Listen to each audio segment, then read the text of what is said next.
Thank you, Jamyang, and thank you for inviting me.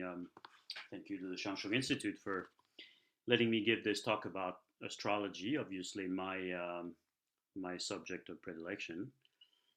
But I could say also not to talk about astrology because what do I mean by that? There's a certain view of astrology that I find very dualistic, meaning the notion that we are here as human beings and out there is the sky with the stars and the planets, and we are already helpless. And on top of it, we have another layer of influences that we cannot control.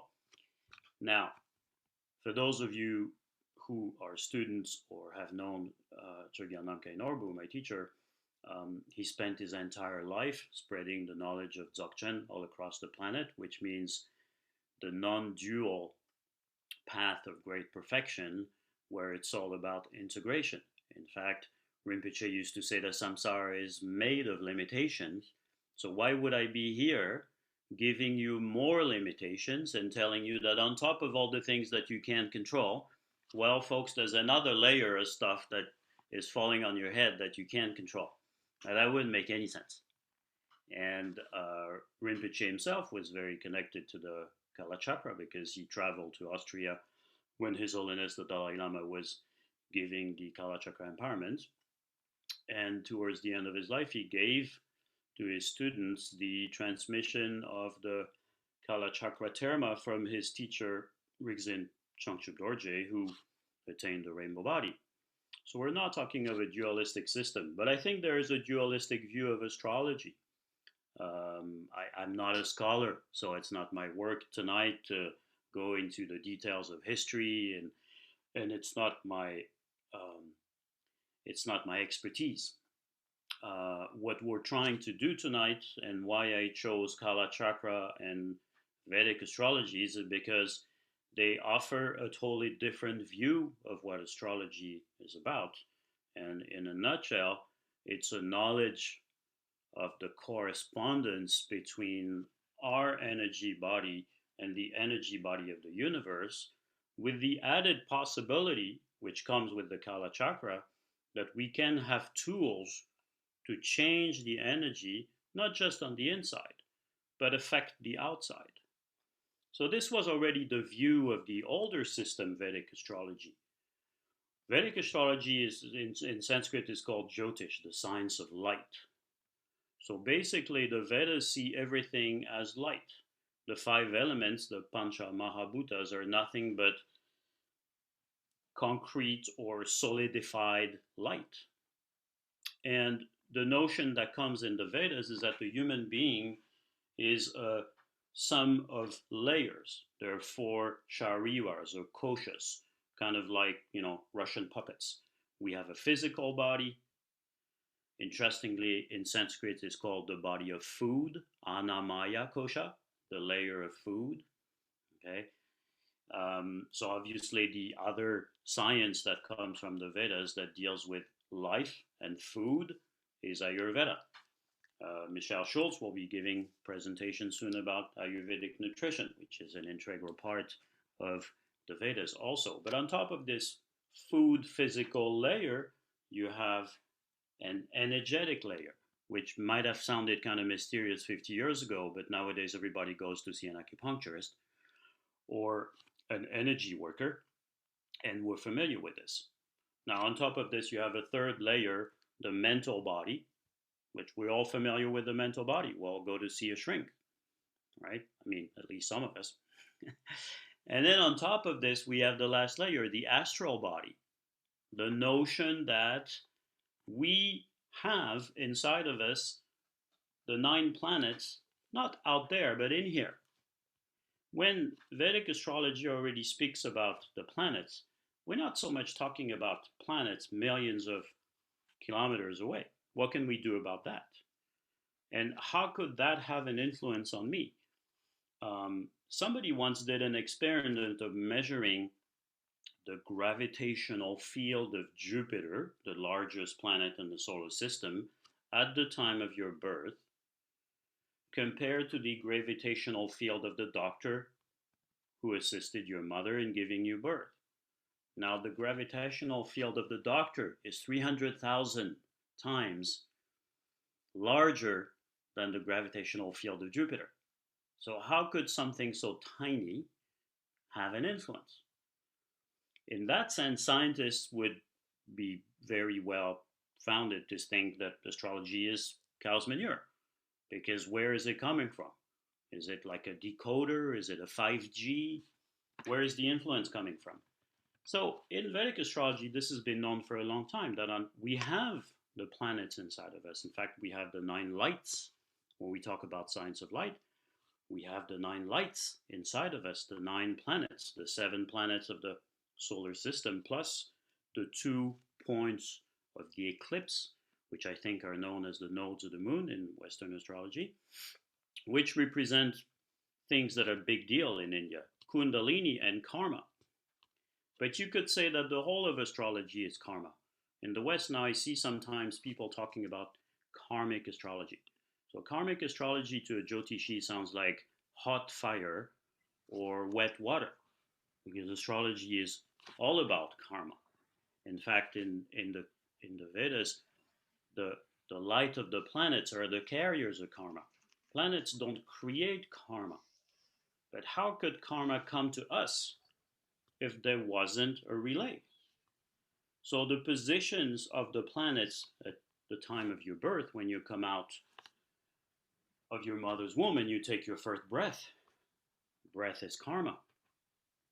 When you take your first breath, you have a map of the karmas, the good karmas that you have accumulated in your past incarnations, and the tough ones, the ones you will have to overcome.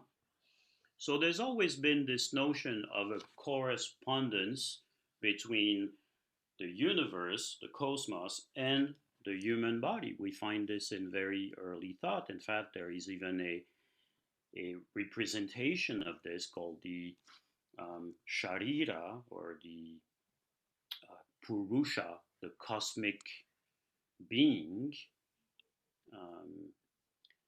that I'm showing you here. This is what we call the Kala Purusha. Interestingly, the name in Sanskrit is Kala Purusha, the being of time, the cosmic being. So this is a representation of Vishnu, but this is our body. This is the correspondence between the 12 constellations in the sky, which some of you will recognize from their astrological symbol. Mesha, Aries, corresponds to the head. Vrishaba, Taurus, to the face and neck. Mithuna, Gemini, to the arms. Karkata, to the Cancer, to the chest. Simha, Leo, to the stomach, and so on until Meena, which is the feet, Pisces. So there's always been this correspondence. This is nothing new. In fact, there is even a view of the universe that we can call the sky mandala. That is the view of the Vedas. The sky is like a double mandala. There's the mandala of the constellations, that the sun is coursing through the 12 constellations in the course of a year, starting with Aries, number 1, and then Taurus, Gemini, Cancer, all the way to Pisces. But on top of this, there is the level of the star. Jyotish is a stellar astrology. It deals with constellations, a group of stars. The image I use is that the Vedic sky is like a gigantic orange with 28 quarters of an orange. Each of these parts of the sky in the Vedic knowledge is a Shakti, a strength, a certain energy. Some are very beneficial, others are more difficult. As I said, they are the carriers of karma, and we don't have just good karma. We have good karma and we have difficult karma. So there's this other layer of the 28 stars of the Vedic sky that we call the nakshatras. We'll come back to this Sanskrit word that we'll use. So this is nothing new. Neither is you new nor the correspondence. And having studied Western philosophy, you can find this in the Renaissance philosophers. Go read Nicola Cusano or Giordano Bruno, and you will find this system of correspondence in Western alchemy. But what is different is when you step into the Kalachakra. The Buddha gave the Kalachakra teaching probably in the south of India, although the location is debated. But it goes a step further. And we can see, I think you can see on the screen, the likeliness of the sky mandala and the Kalachakra mandala. What do you see on the outer layer? The 28 constellations in the sky. And then on the inner layer, you have the 12 constellations that I guess any of you who's already read their horoscope somewhere is familiar with: Aries, Taurus, Gemini, etc. So when you read the Kalachakra Tantra, you find the correspondence between the human body, not and the constellations, and the human body and the stars. For instance, here, there's 30 zodiacal days from when the sun enters the house of Aries until it enters the house of Taurus are to be applied to the 30 channels of the left elbow joint. The days of Taurus are applied to the channels of the right wrist joint. The days of Gemini are applied to the channels of the left wrist joint. And if we read further, you can even find the um, constellations. The exact names of the constellations correspond to part of the human body. For instance, the deities of the month of Vaishaka, that is one star, are the 30 channels of the chakra between the right lower arm and the right hand. The lunar deities of the month of Jesta correlate with the 30 channels of the chakra on the joint between the left lower arm and the left hand.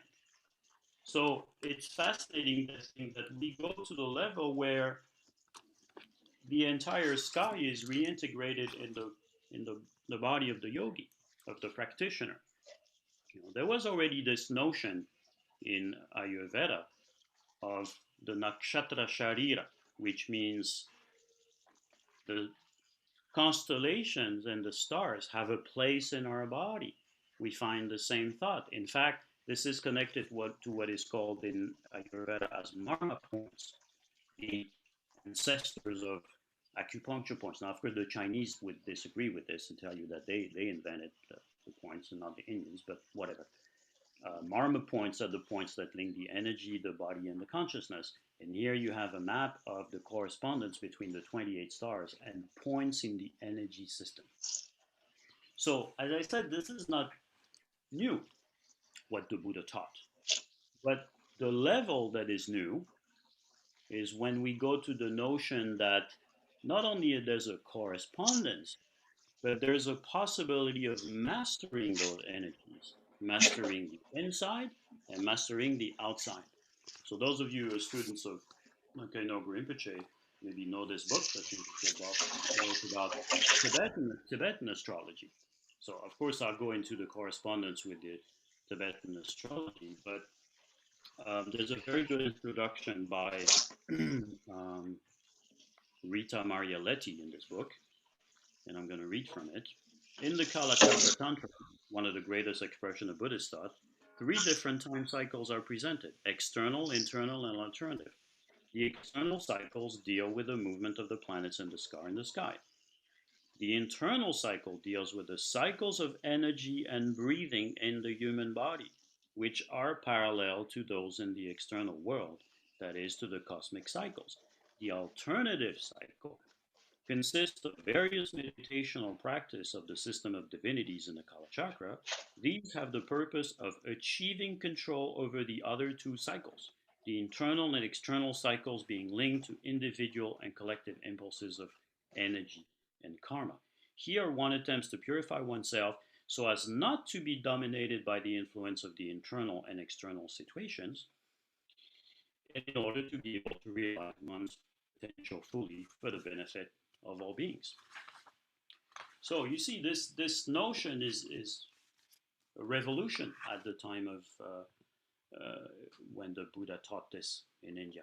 Because if you read the Kalachakra Tantra, it's not just that the old Vedic system is integrated, but even the deities, there's even a correspondence, if you go into the details, between parts of the body and the deities, the Vedic deities, which up to this point were thought of as, well, they're deities. They're not connected to us. They have their own world. But here you can read that even parts of the body are connected to all the Vedic deities, which all have names that you find in the Vedas. for instance, here in the northwest, Brahma is embraced by Vidyuti, and a similar process occurs with the main mother and father lunar day deities. The lunar day deities integrate even the Vedic deities. So it's the whole Vedic world, the whole cosmology of ancient India was integrated into one system of practice, which basically is telling you can master the entire cosmos. Now, of course, we're talking about a level of practice which is way beyond my ability, or I guess any of our abilities. We're talking about great yogis. There are plenty of stories in ancient India of yogis able to uh, attain this level of mastery where they can control even the sun. For instance, for those of you who knew our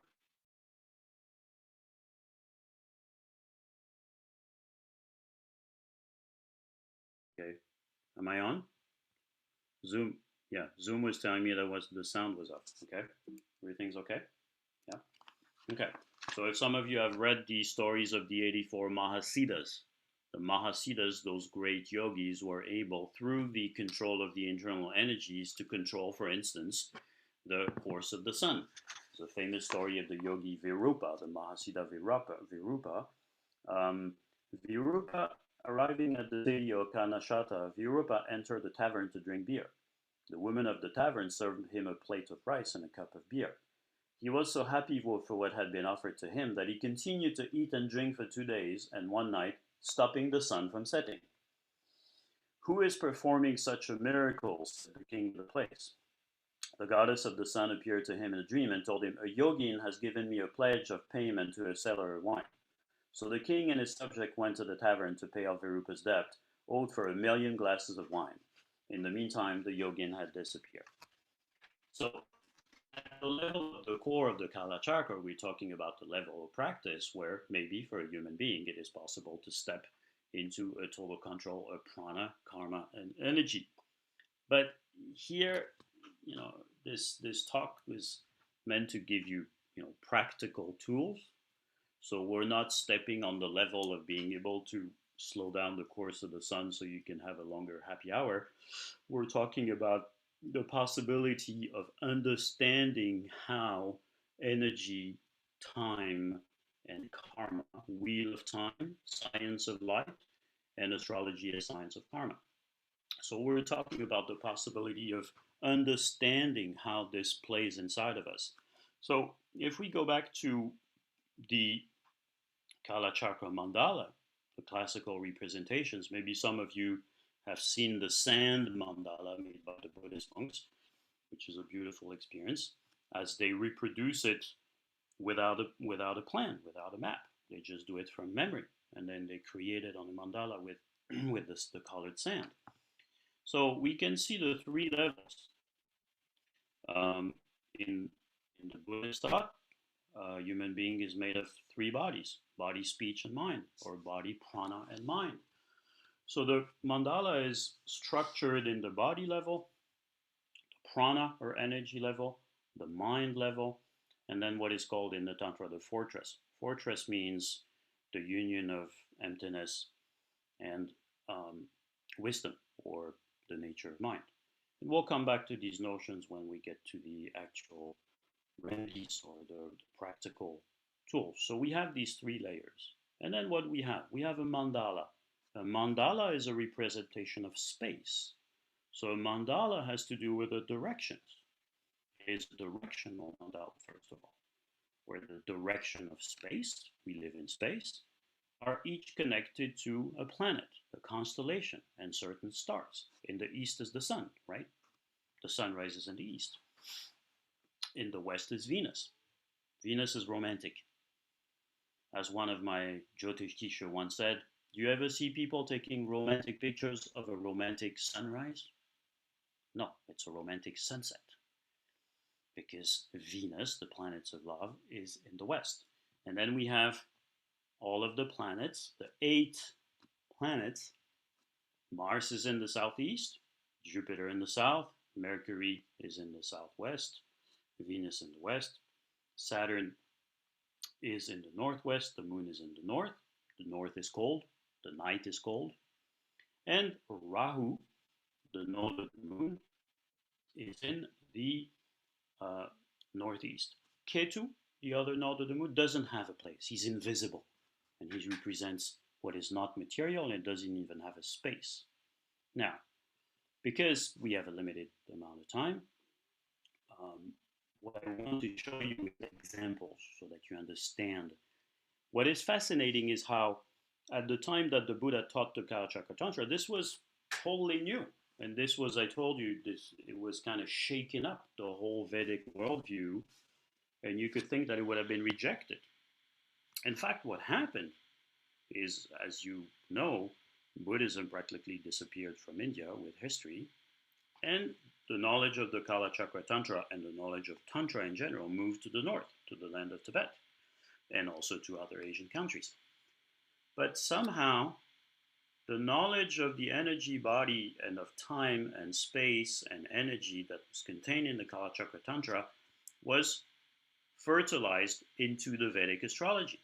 That is why in the work of a Vedic astrologer today, there are tools that are coming from the Kalachakra. There is a system of time coming from the Kalachakra. There is, as I will show you, a representation of the energies of the body that is mapped, or that is based on the knowledge of the Kalachakra mandala and the wheel of time.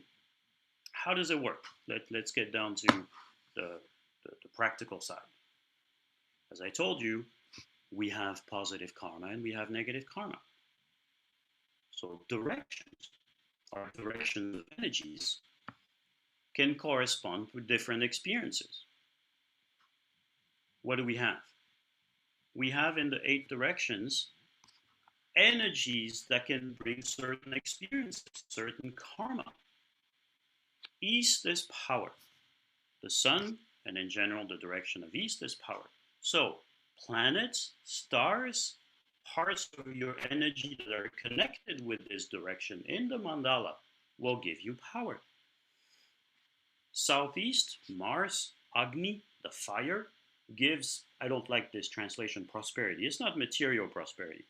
It can be anything like spiritual prosperity or teachings, for instance. Death. We have to die. Somewhere in the mandala, death and the danger of death has to be represented.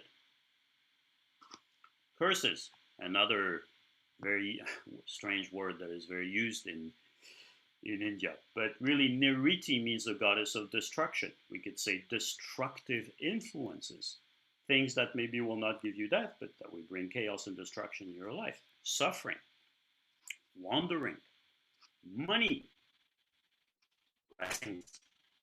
So in the Jyotish astrology, in the Vedic astrology, they are each connected with a deity that appears in the Kalachakra Tantra, but that is also an old Vedic deity. Yama is the god of death. Agni, the fire, the god of fire. Indra is Zeus. He has, right now there's thunder where we live, so I'm thinking of Zeus. Varuna is Neptune, the god of the waters. Vayu is the air. Wind, that makes you wander. Kubera and Lakshmi are the god and the goddess of wealth. So how do we apply this? How does that? Here we're getting to a level where if I try to explain the specifics to you, you would get lost, except for maybe those of you who are studying Jyotish.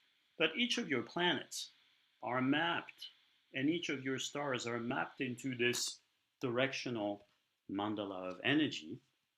And I'm using, to show you on the screen, a software that makes it a little more simple to view this.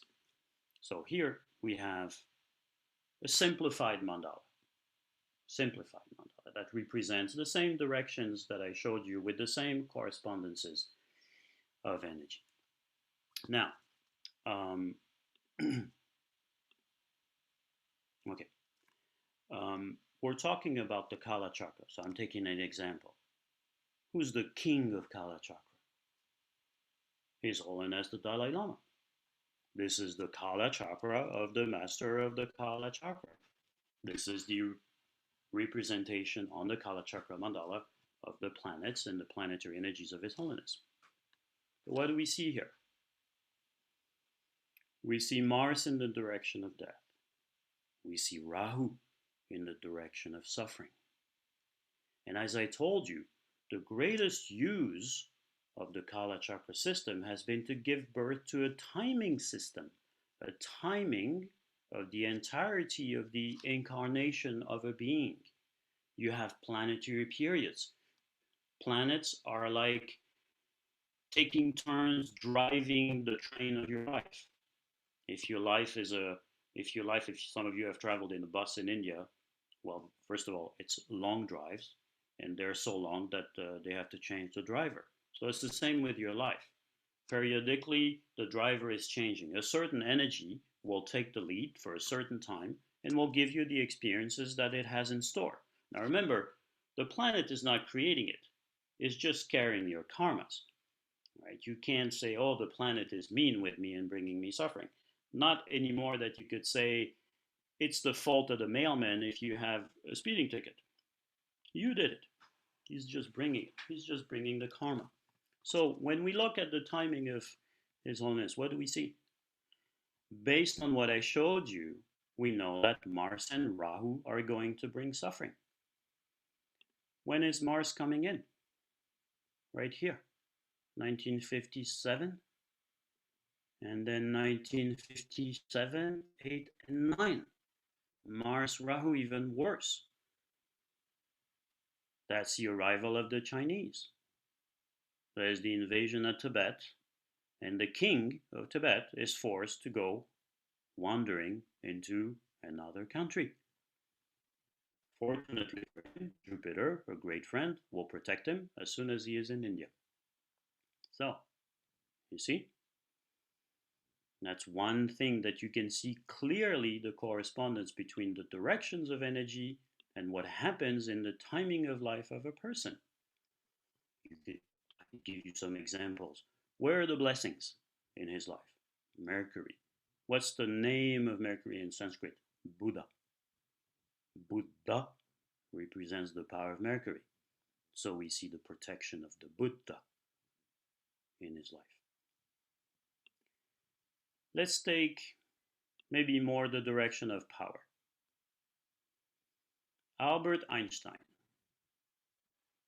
Is there power in this chart? And how? Look at this. 4 planets in the direction of power. But when is power coming? Power will come when in his timing there is an alignment of the planets of power. You can see here Sun, Mercury, Saturn, and Venus. Maybe not all 4, but at least 2 or 3.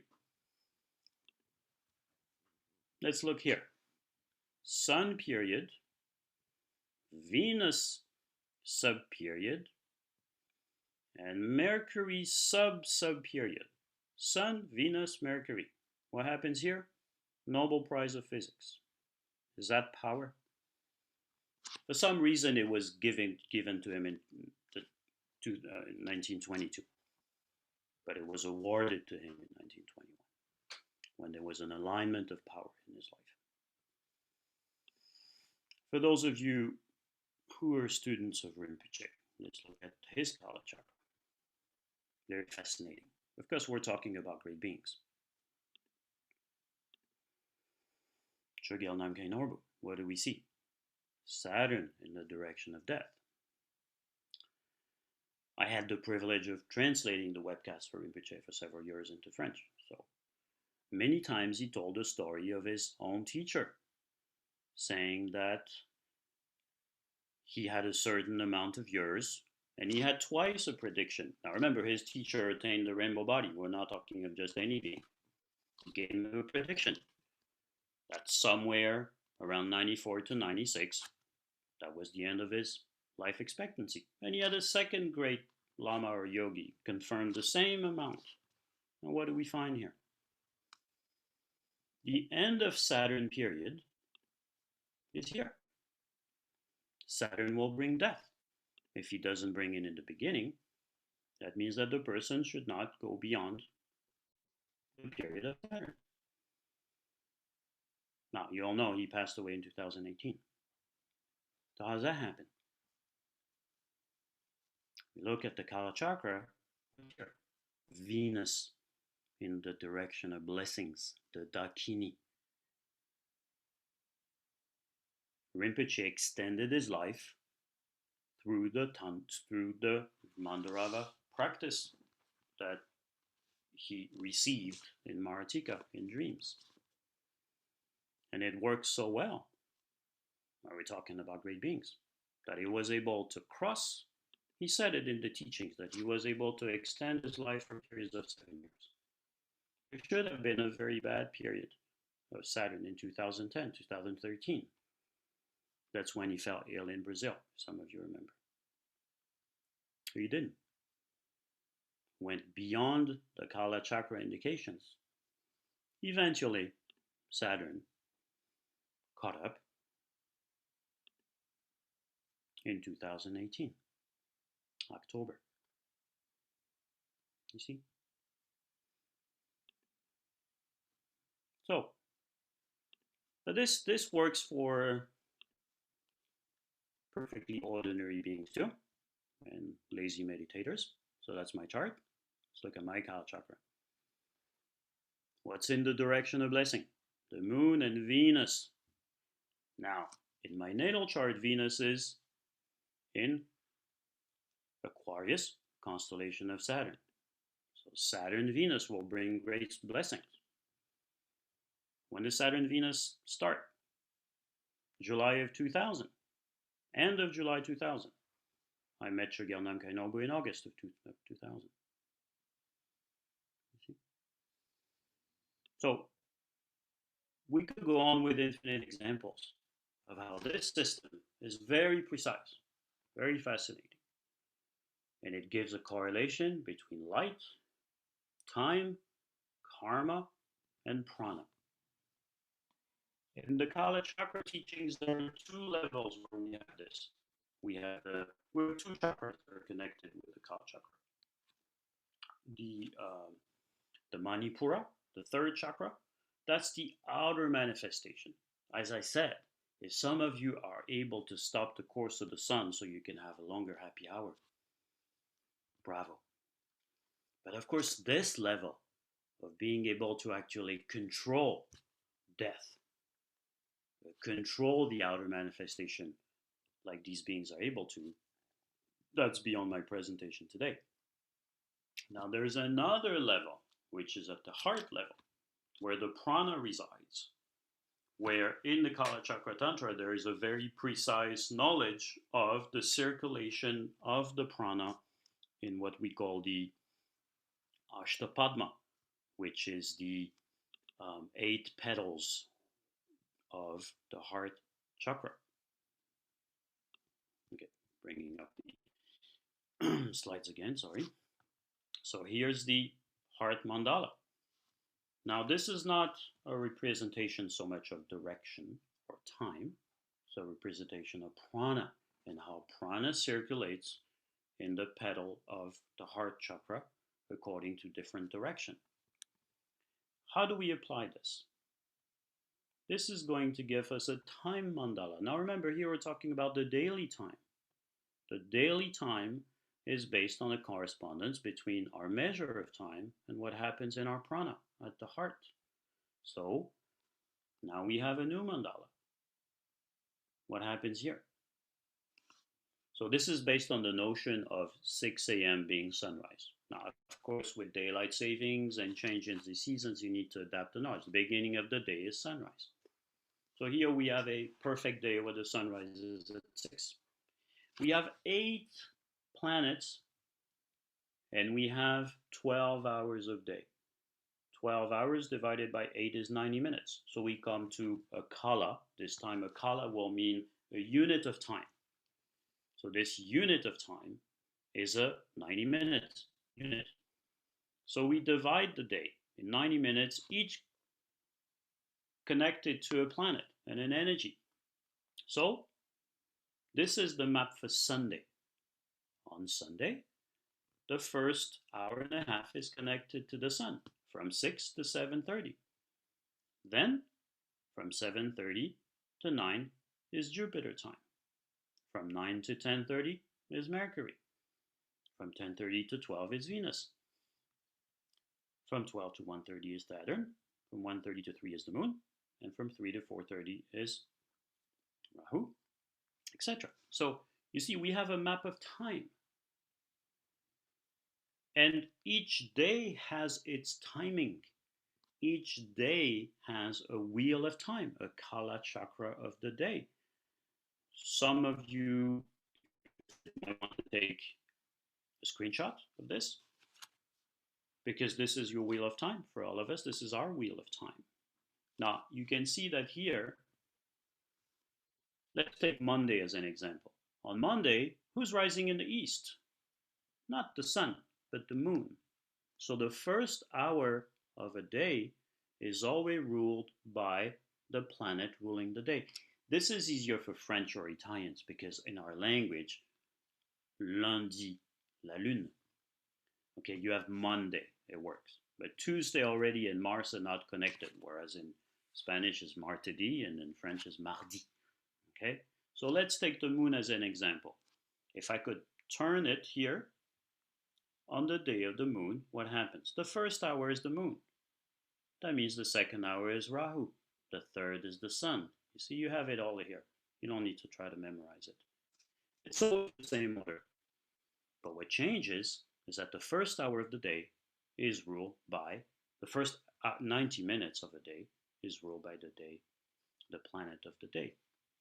So we have this map of time, this wheel of time that we live in. Now, how do we apply this knowledge? How is it useful? It's nice to know. How is it useful? Well, we're in the context here of spiritual practice. Shangshung Institute is based on the knowledge coming from Tibet, and that's a spiritual practice, and it has a lot to do with tantric or dzogchen practice. So in the context of a practitioner's life, I want to know when I can master an energy at the maximum. It's like nailing it. What are the two sources of suffering and bad karma? Why do we want remedies? Do we want remedies for the easy things? No. We want remedies for what's difficult. What's difficult in life? Saturn represents our obstacles, and Rahu represents our mental suffering. That's enough, right? So how do I nail it? I have to choose the exact best time that corresponds to my chart to work with this energy. So here, of course, you need to know the positions of your planet. You need to know your chart. Now, this software that I was showing you on screen is a free software. It's called Jagannatha Hora, and you can download it online. It's good for beginners and first use. Professional softwares of Jyotish go into the $500, so I'm not going to suggest that. Or, of course, if you are more connected to Western astrology, you can apply this knowledge based on your positions in your Western astrological chart. You want to know, and here we're not going to go into this historical debate, that there is a 23 to 24 degree difference between the positions in Jyotish, Vedic astrology, and the position in Western astrology, which means a lot of your positions will change. My sun is in Aries in Western astrology. It's in Pisces in Jyotish. Okay, so how do we apply this knowledge? Well, here, you might want to take another screenshot, which is the fact that each constellation is ruled by a certain planet. Let's say your moon is in Gemini. Who does Gemini belong to? It belongs to Mercury. My moon is controlled by Mercury. So when will I try to control my moon or my mind? On Wednesday, the day of Mercury, at the hour of the moon, between 10:30 and 12. This is the time when I will have maximum return on investment. And if we apply this to the two great malefics that I told you represent your obstacles and your mental suffering, find out the position of your Saturn. Which constellation is he placed in? Take a screenshot. Find out who is the ruler of your Saturn. If your Saturn is placed in Taurus, that means he's controlled by Venus. So you have to work on your Saturn on Friday. When? On Friday. At the hour of Venus. At the hour of Saturn on Friday, which happens to be between 7:30 and 9. If you do puja, mantra, sadhana, practice at that time, you will have maximum result. In fact, my Jyotish teacher says, if within the course of 1 year, you do it every week without missing a beat, you will see the result. Of course, it's not overnight. It takes practice. Okay? So of course, we can master every energy. I just suggested Saturn and Rahu because they are the sources of suffering. But let's say you're finding you have too much anger or aggressivity in your life or aggressive situation. Mars. Find where your Mars is located. And say your Mars is in Leo, residing with the Sun. So on Sunday you work on Mars. When? In the second hour of Sunday, between 7:30 and 9. If you have a planet that is placed in its own constellation, for those of you who know astrology, like let's say you have a moon placed in Cancer, a moon residing in its own constellation, well, if on Monday at the hour of the moon, which is the first hour of the day, 6 to 7:30, you work on your mind, you will have maximum peace of mind. So, I told you, Kalachakra is fascinating, but through the interpretation that the Jyotish has taken, it can become very practical tool. So I'll take a break now. We're done with the first part and see if there are any questions.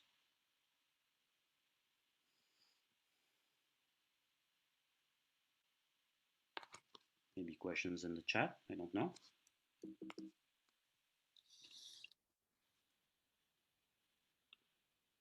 Okay.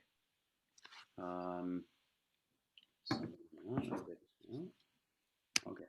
Could you give us the link to the free online Jyotish astrology that you mentioned? That's Jagannatha Hora. Don't know the name of the Indian astrologer who put it online, but it's good for a first use. It's not enough for professional use because some of the longitudes and latitudes, etc., need to be double checked. But it's good. It's good that you don't have to pay $600 for just checking the information that I'm suggested you look at. Which planet rules finding a job? Hi, Hakim. Jupiter. Well, you would have to find in your chart what planet rules the 10th house of profession. That planet will give you a job, will give you a profession. And then on the chart, find out where is it residing. Is that, where is it residing? And then you apply the knowledge and do the puja, and we'll go into the remedies. What's the best professional software you recommend? Probably 3 of them: Sri Jyotish Star, Parashara's Light, and Gauravani Jyotish.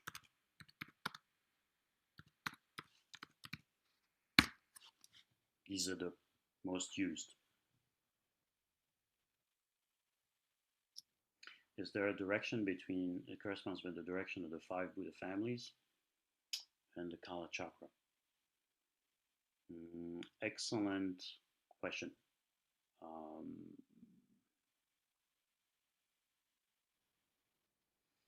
There is, but it would be very interesting to investigate. For instance, but you need to understand how that would work. For instance, on the map that I showed you, Jupiter Um, Jupiter is Ratna. Jupiter is yellow. Let me share the screen again.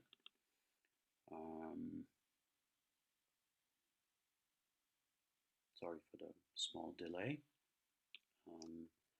So let's go back to the directional mandala that we first saw. Right? Here's Jupiter in the east, which happens to be the direction of Yama. That doesn't make sense, right? Jupiter is the great benefic. How can it be associated with Yama, death? But you want to understand, Jupiter protects from death. If you have a strong Jupiter, which is the Ratna direction, is very beneficial. You protect from loss and death. Okay, and in that sense, you could associate Venus with Padma, and Padma and magnetizing resources. We protect you from suffering. If you're magnetizing everything, how could you be suffering? Right? The connection becomes less evident if you look at the moon in the north and Indra in the east, because the moon will relate more to purifying, and should be in that sense should be in the east, in the Vajra direction, whereas the power, the north being the karma action direction, should be more maybe connected to Mars or to the sun, to something wrathful. So there is some level of correspondence, but I guess I'm not scholarly enough versed in Tantra to know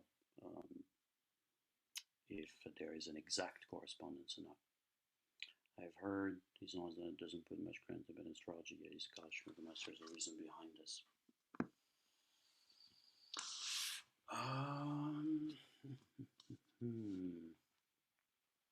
Well, that brings the subject of what about Tibetan astrology now? I'm not a Tibetan astrologer.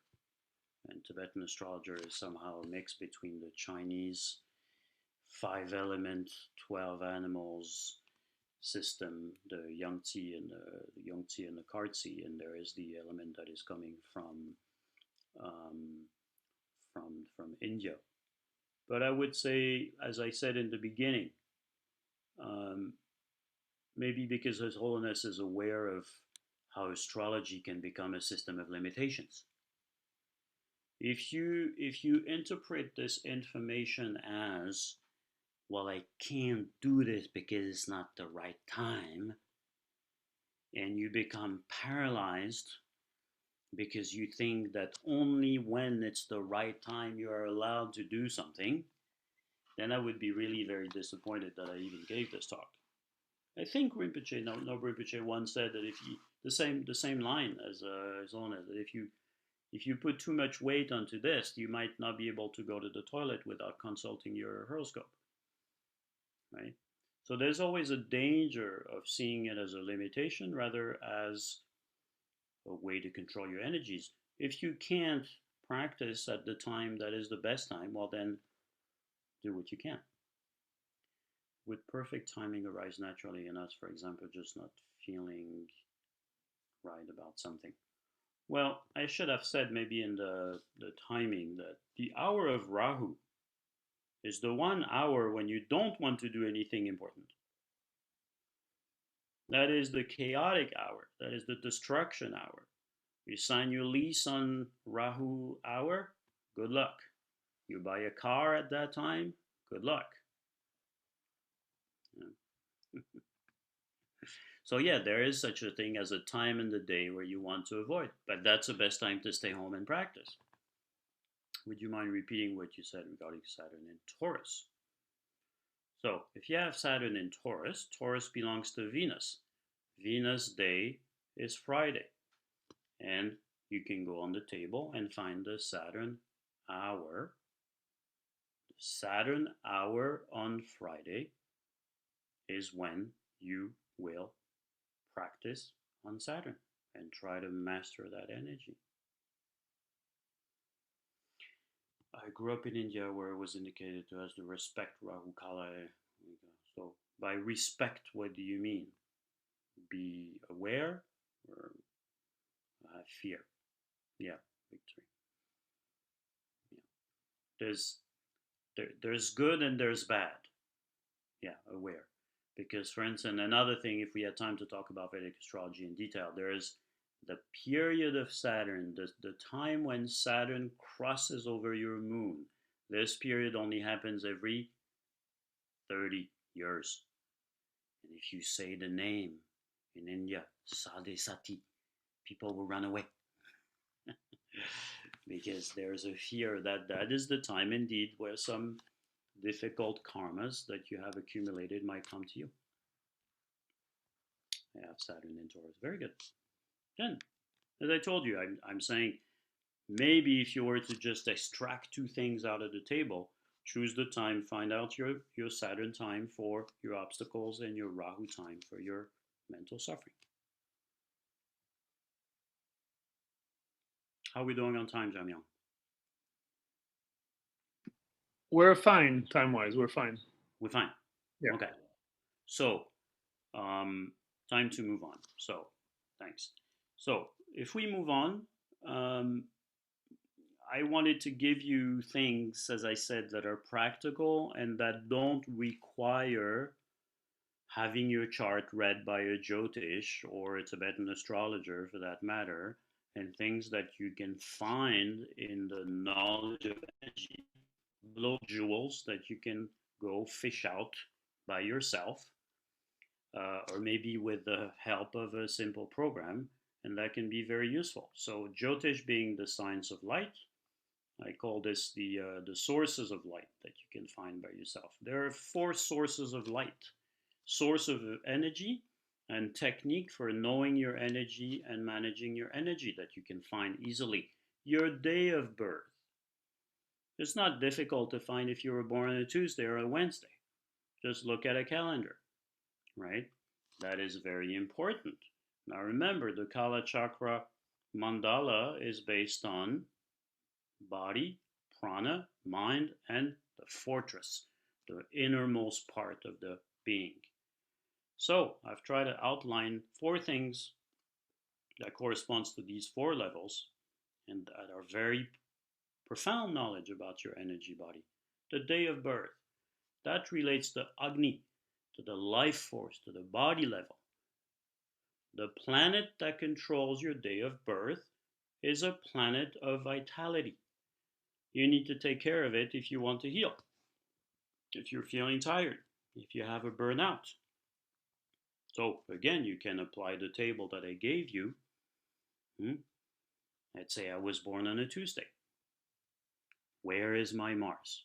In Aries. Aries belongs to Mars.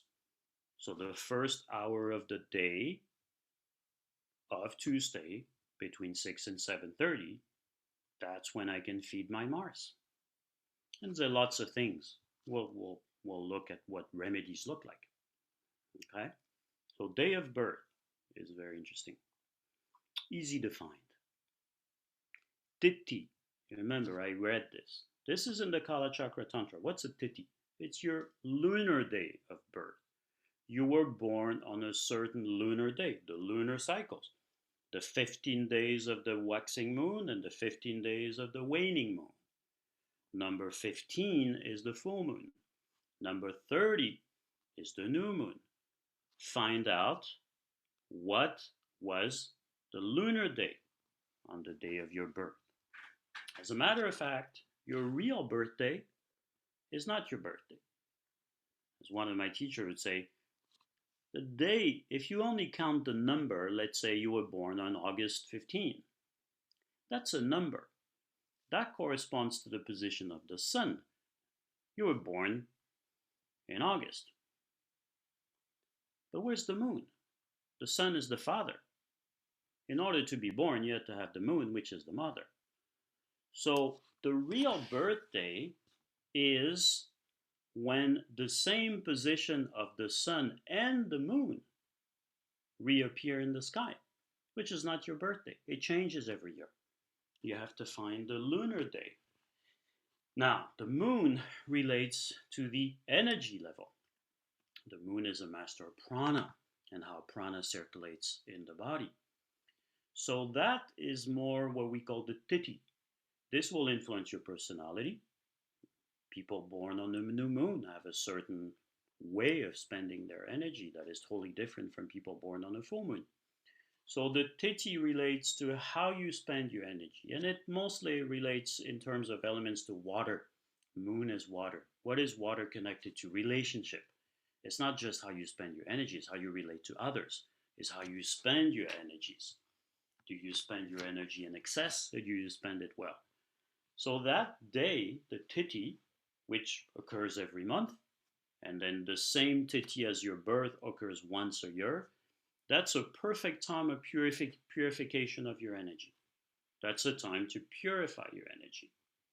That is exactly what corresponds to the time when you can cleanse your energy and your pranas. So in Ayurveda, it would be recommended that you fast on that day, or that you do a mono diet, or whatever it is that you associate with cleansing would work. If you associate cleansing with barbecue and whiskey, I don't think it would work. We're talking about cleansing, right? So that's another very easy application, finding your lunar day, maybe doing some special puja, or for those of you who are practitioners, at the time to purify samaya. And it's a good time for Vajrasattva. It's a good time for any type of purification, because you're purifying how you relate to others. So maybe the little frictions and difficulties that you have with people around you. And if you do this from month to month, it will work. Okay? So, and again, you can apply, if you want deeper knowledge, there is a ruler, there is a planet ruling your lunar day. You might want to take a screenshot if you're interested in that level of knowledge. If you were born on the 5th day of the moon, Panchami, that is ruled by Jupiter. So Jupiter rules your energy. So Jupiter will be important in purifying your energy. And then again, you can apply the same knowledge we talked about how to purify, how to nail it with Jupiter. If you were born on the new moon is connected to Rahu. So then Rahu becomes the planet that you have to think about if you want to purify your energy and cleanse. Okay? Third technique, third level, the mind. The mind level is connected to your moon star. You remember the 28 constellation in the sky? Your moon was somewhere in one of those 28. You can find that easily through a Jyotish software. Of course, that's not something you're going to get from an almanac. That is important. The moon and the position of the moon relates to Vayu, the wind, the air. That's the mind level. The mind tends to be like the wind, crazy and monkey-like. So knowing your natal star is knowing your mind. Of course, it would be very interesting to describe all 28 lunar stars, but we'd need another 3 hours. And we don't have that time. So what do we do? Again, you can take a screenshot of the fact that each of the 28 lunar stars is ruled by a planet. The planet ruling your lunar star is the planet ruling your mind. You do need to take care of that relationship. If you have mental suffering, the answer is find out what planet rules your mind and your mental process. You have a responsibility to work with that planet. If you don't have a good relationship with that energy, you will suffer. And you don't understand your own mind, which is difficult. And then the last level, remember, the fortress, the most inner level of work, your innermost core, Atma Karaka, which means the soul planet, or the consciousness planet, if we want to say it in Buddhist terms. There's no soul in Buddhism. The fortress of the mind, the fortress of the being.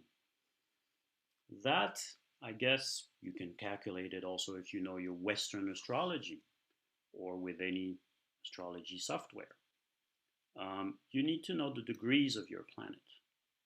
Your planet have a degree, right? So the most advanced planet in degrees, the planet that is most advanced in the sky, will be your soul planet. Okay? So you can find that from the software. Let's say, if your moon is at 27 degrees, a constellation at 30 degrees. So you need to see between 0 and 30 degrees, you will find which planet is most advanced in the sky at the time of your birth. 28, 27 degrees, sometimes 21, etc. That planet plays the role of soul planet. What does that mean? That means that it's the planet that guides your incarnation, if you want. Somebody is asking me to make the screen bigger, so I'll just put the screen share again. Give me a second.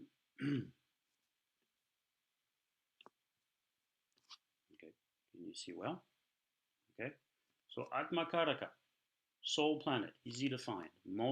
Planet most advanced in degrees in your chart. That planet is also very important because it represents the lesson that you have to master in this incarnation. Each planet gives a lesson that we have to learn, and we better learn, otherwise we suffer. So, if your soul planet is the sun, you came to work on your ego. Naturally, you will be related to things related to name, ideals, and goals. That's what the sun does. Wants to do things by itself and reach goals. But the lesson you need to learn is to subdue your ego. If your soul planet is the moon, you're working with the mind and the emotions. The main lesson would be emotionally independent. Don't be stuck to others via your emotions. If your soul planet is Mars, you came to master your own frustration, anger, violence. Learn ahimsa, non-violence. If you've chosen, quote unquote, Mercury as a soul planet, you're dealing with communication. How, when, and with whom to speak and what to say. Control your speech. It says speed. That would be for Mars. Sorry for the mistake. Control your speech. Jupiter. Jupiter is guru in Sanskrit. Most important issue. Who are you choosing to be your teachers, your guides, your mentors? Learn to discriminate. But once you have a teacher, respect your teachers. Respect your guides, including your elders. Jupiter is very traditional. Venus, as a soul planet, you came for relationship. All kinds of relationship. All kinds of fun things. All kinds of pleasures. Don't overindulge. You'll be in trouble. Saturn, if you have Saturn as a soul planet and you want to live in Mauritius on the beach, you didn't get it. You came to see suffering, to help with suffering. Don't give any suffering. And if your soul planet is Rahu, Rahu has to do with trust and treason and lies. Be very careful who you trust. Don't cheat others. Ketu cannot be a soul planet because Ketu, the south node, the point of the eclipse, is only interested in moksha, liberation. He doesn't like incarnation in the first place.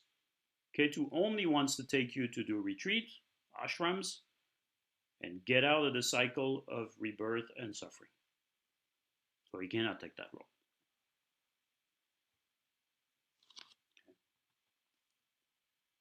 All right. How do we work with these planets and planetary energies? This would be a huge subject, of course. But Vedic astrology uses remedies. What are remedies? Remedies in Vedic astrology are based on the 5 senses, the Pancha Mahabhuta. We can work through fire or light. That means working with gems and gemstones and chromotherapy. Each planet has a color.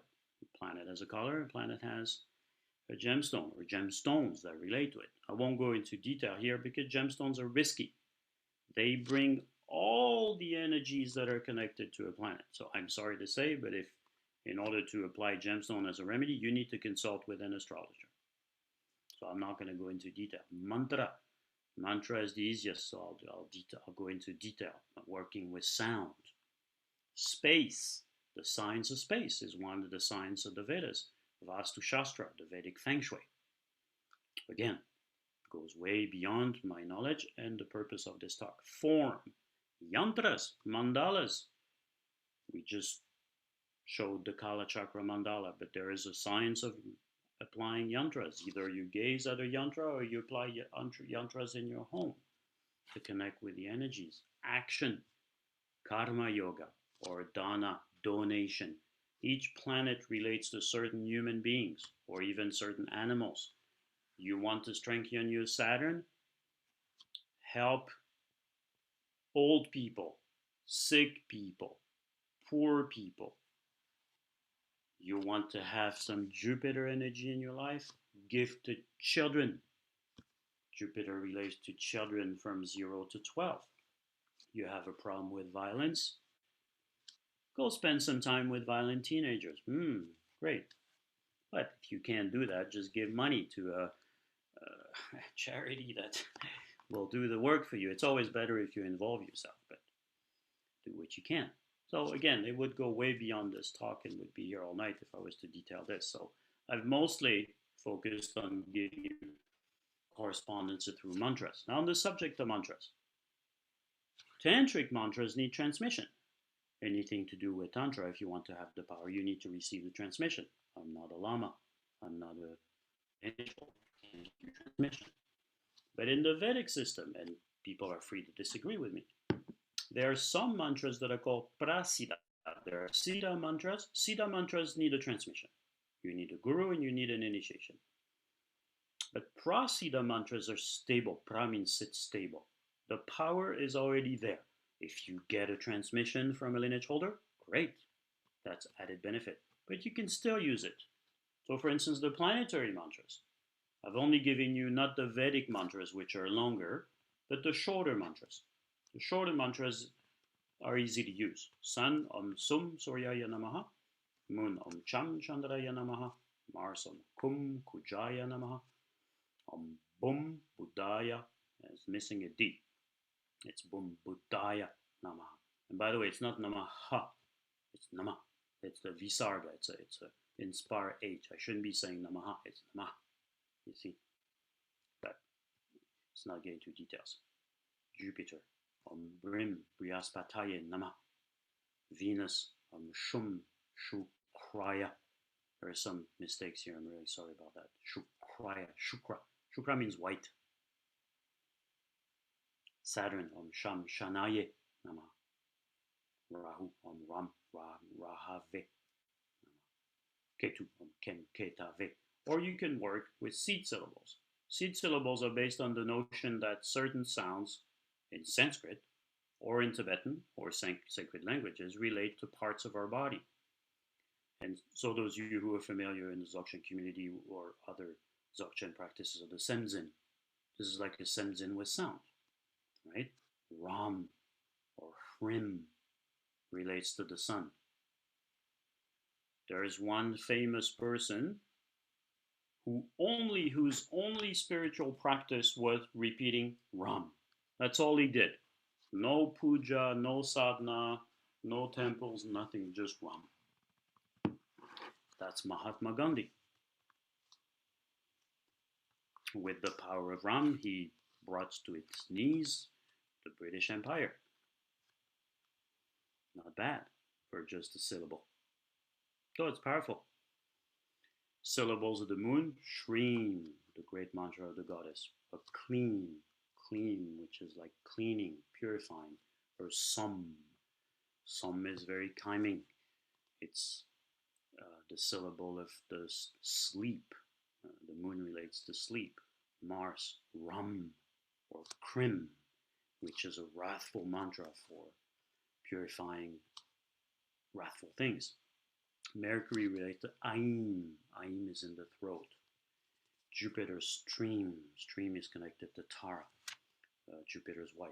Venus, Kleem or Shreem. Saturn, Krim. Krim, which relates to the dark goddess in India. Rahu, Ram, and Ketu, Hum. These are eclipses.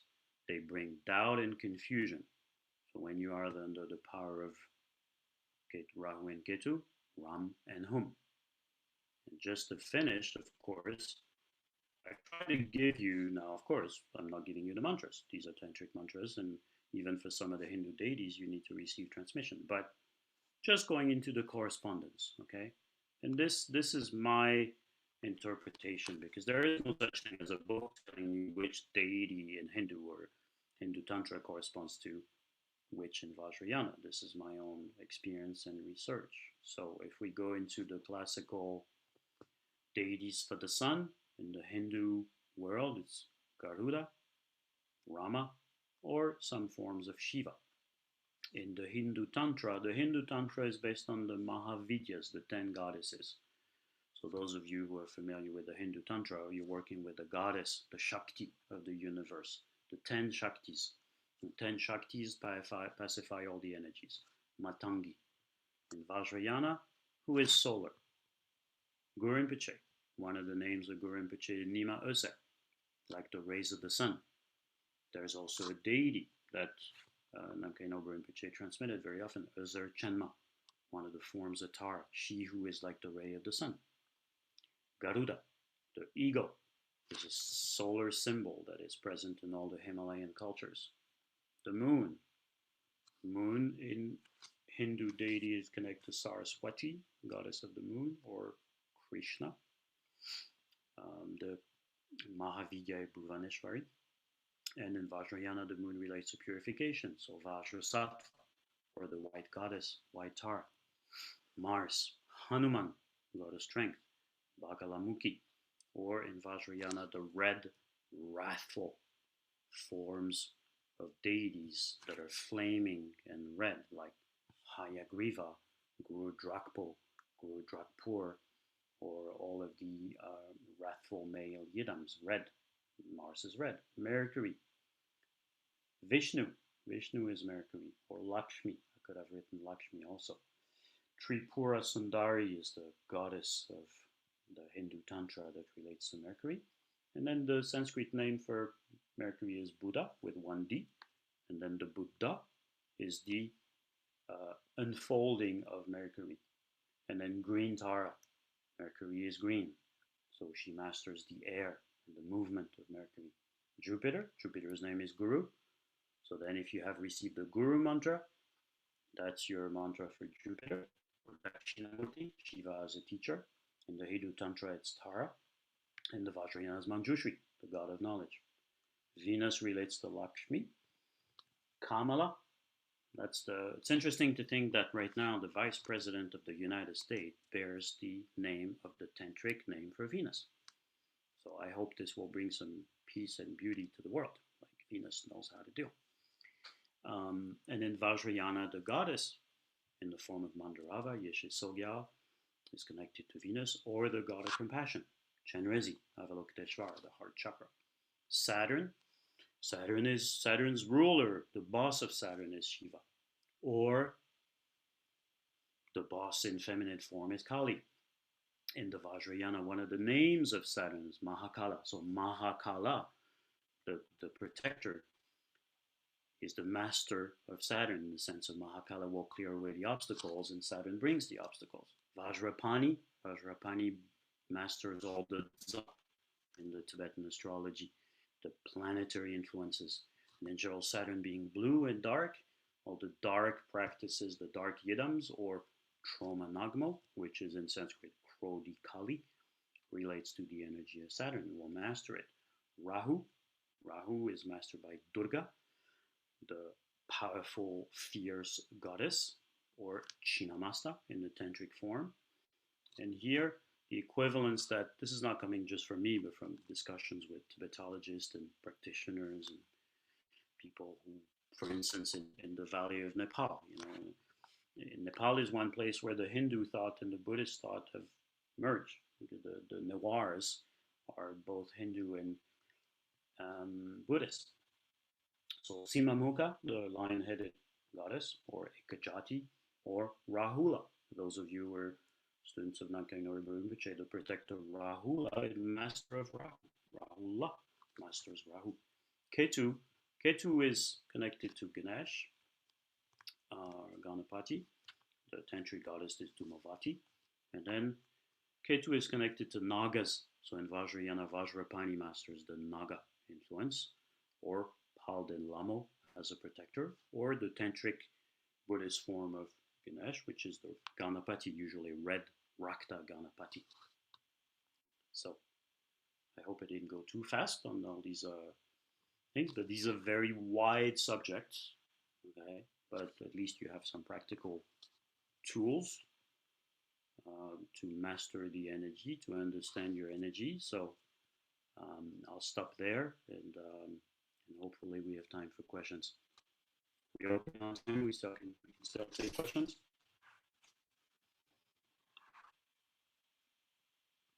Samyang, you there?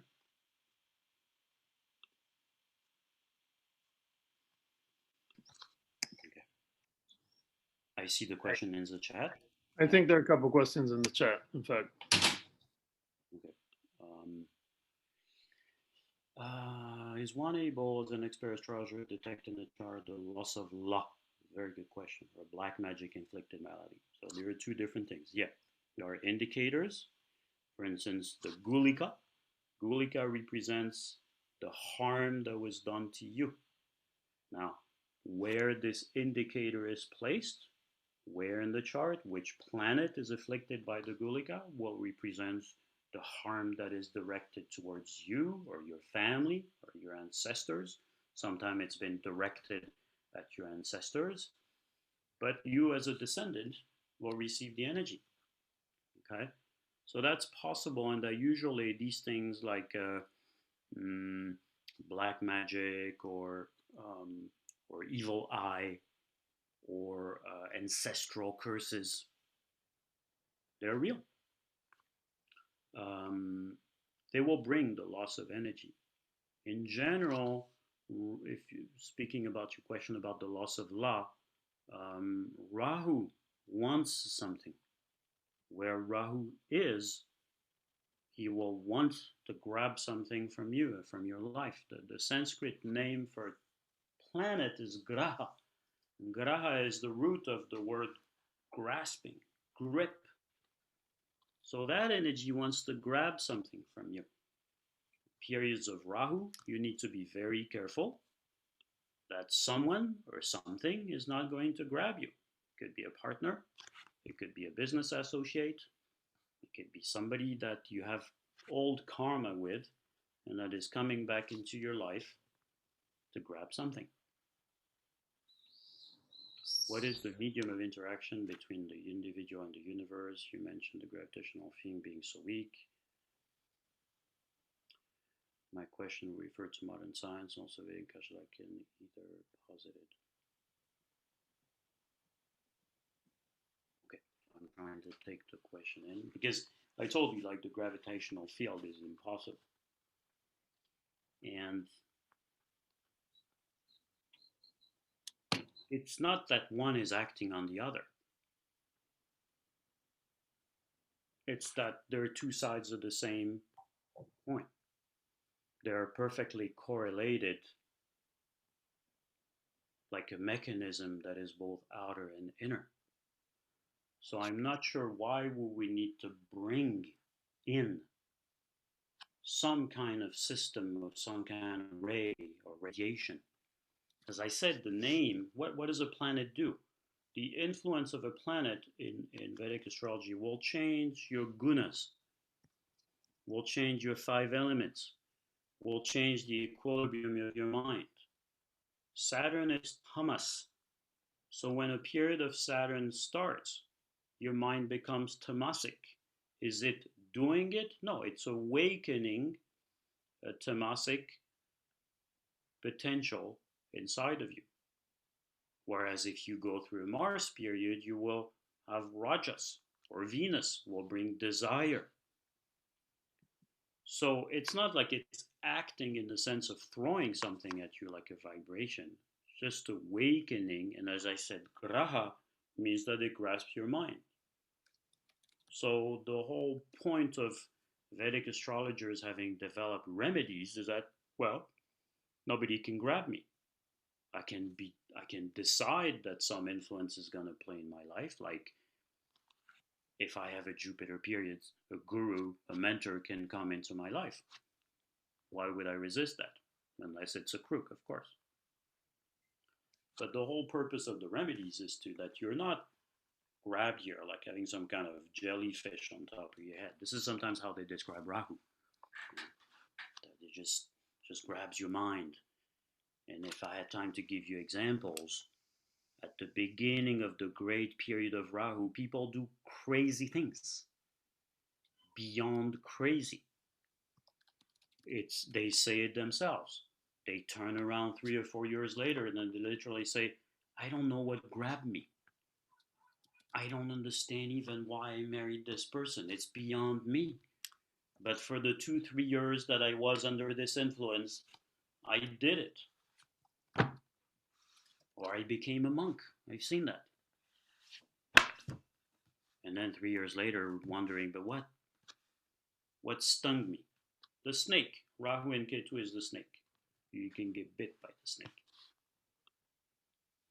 Is there a planet luminary directly presiding over the dream state? On the moon. So how your moon is placed in the chart will have a lot to do with the quality of your sleep and how your prana rejuvenates. But if we're talking about the lucid dreaming, or the ability to control the dreams or to receive information, Ketu. Ketu is the intuition, the third eye, and the opening into the realm of the invisible influences. So if you have a well-placed Ketu in the house of sleep, you will have fantastic dreams. You can do dream yoga. When Saturn crosses the moon during a Jupiter dasha, does it soften the effects of stuff? Absolutely. Jupiter is the great benefic of Vedic astrology, even when he controls negative houses in the chart, like it is the case for me in Jyotish, because Jupiter is also the master of death for Taurus ascendant. Still, the one planet that will protect you and protect your karmas is Jupiter. So definitely a better thing to have Sadesati during Jupiter than during a Saturn period. I can speak from experience. In the Indian system, is the planet Venus the beauty, femininity, the arts? Yeah, absolutely. So we didn't have time to go into that, but when I talked about remedies and taking care of your soul planet, how do you take care of your soul planet if your soul planet is Venus? It's not just reciting a mantra. It's the fact that if your soul planet is Venus and on Friday you only go to work and order some takeaway food and watch a Netflix and go to bed, you aren't taking care of Venus. And Venus will be unhappy. And everything related to Venus will be unhappy. And so on Friday, you need to take care of your Venus, whatever form that takes, whether it's going out with friends, inviting friends, cooking, buying food, buying clothes, get a massage, go to a museum, dance. Dance is the quintessential way to take care of Venus, etc. So each planet has activities, people, even places that are feeding that energy. If you have Mercury as a soul planet, Mercury likes prana. Go to a forest on Wednesday, if possible. Walk in the woods. Take care of the prana and the oxygen. Or speak, sing, use the throat chakra. I mean, all of this is, infinite. But as I said, it's the fortress. So once you find which one is your soul planet, you need to take particular care of that relationship. As a matter of fact, in Jyotish, it's the most important relationship you have. The relationship with your partner will only be a reflection of the relationship you have with your soul planet. So it's a good thing to take care of that one first and not to sacrifice it for someone else. Just to mention that Tibetan The Tibetan law hooking practice starts on full moons. It's good to do it for a lunar month with sounding mantra syllables. Absolutely. Yeah, that's great. That's a great suggestion. The complementary thing would be in the Vedic system, the new moon is for ancestors. So again, we don't have time to go into that, but in the same way that there are indicators of black magic or evil influences against you, there are indicators in the chart of ancestral karma and difficulties that are coming from your ancestors. So the new moon is the when the channel of communication with your ancestral karma is open. All the cultures in the world have ancestral rituals, especially in Africa, in Asia. When I speak to Africans in my clientele, I don't even need to explain those things. They live in that dimension. They go, yeah, I get it. You don't need to tell me the details.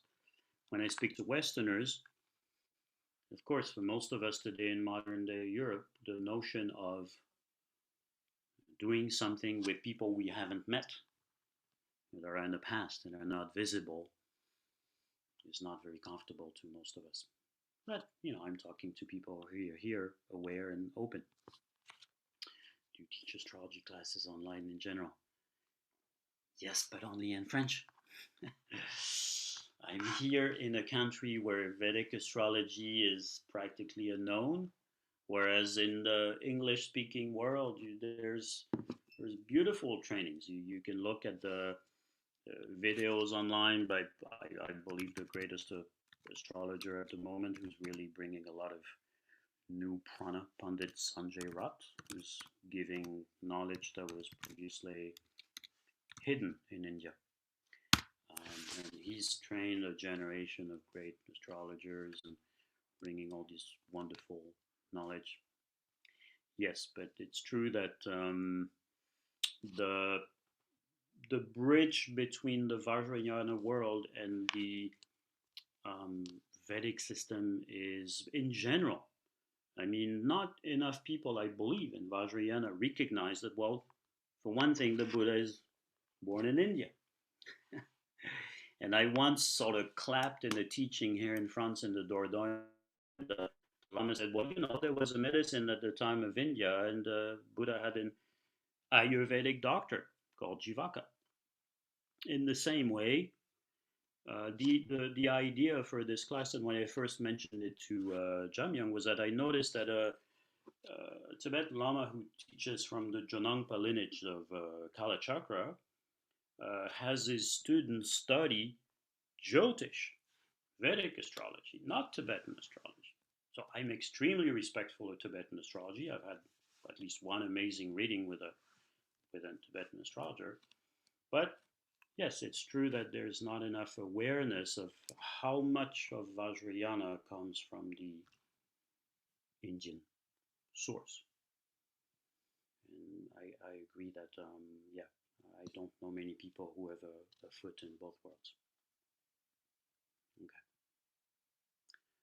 So I think we're running out of time. So I want to thank everybody for attending tonight. I hope this gives you some practical tools, and then that it gives you a more open, flexible, and enjoyable view of astrology. Okay, probably we'll still get stuck in the horoscope section of the girly magazine for a while, but at least you had a glimpse that there's more to it than than just the daily horoscope. And it's a fascinating field of study because it's practical, and that it gives us practical tools for understanding our incarnation. So namaskar, and thank you to all of you.